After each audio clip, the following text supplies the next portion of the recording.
I want to talk a little bit about tie replacement.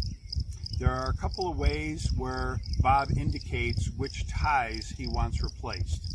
The first way is he goes through the railroad and identifies ties that he'd like replaced with a little spot of pink paint.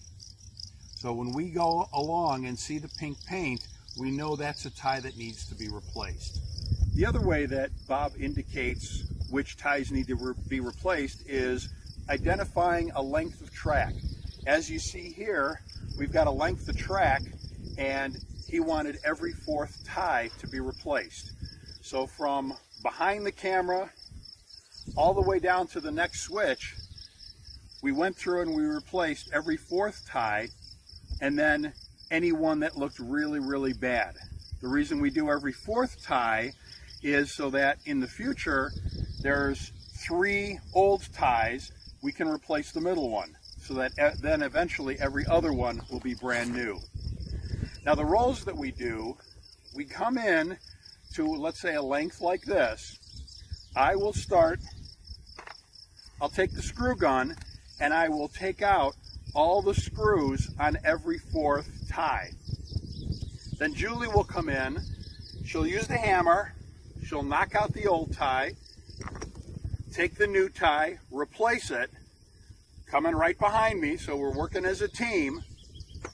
And then once I'm done unscrewing, I kind of leapfrog back to the beginning, and then I go in, and then I take new screws and screw in the brand new ties. So the work pretty much goes twice as fast with both of us working on it simultaneously.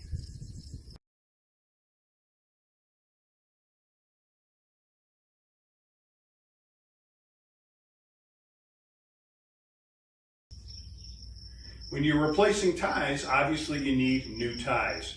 So we're here in the wood shop, and these are ties that Bob and his crew have already cut for us. Just regular old pieces of wood, fairly heavy, and they'll last a good 20 to 30 years. As you can see, they've cut quite a bit of these. My guess is that on a really good day, this would last us one entire day. At the end of the day, there's a lot of used ties out on the railroad. As you saw, the pile of ties that we hopefully would be able to do in one day, there's going to be a lot of ties out there. So how do we get them? We take out a work train. We use this locomotive, and it pulls one of the roundabout cars. We take the seats off, we load the roundabout car up with the used ties, and we bring it to the used tie pile. What happens to the old ties? Well, they go into the used tie pile. We identify the good used ties versus the destroyed used ties.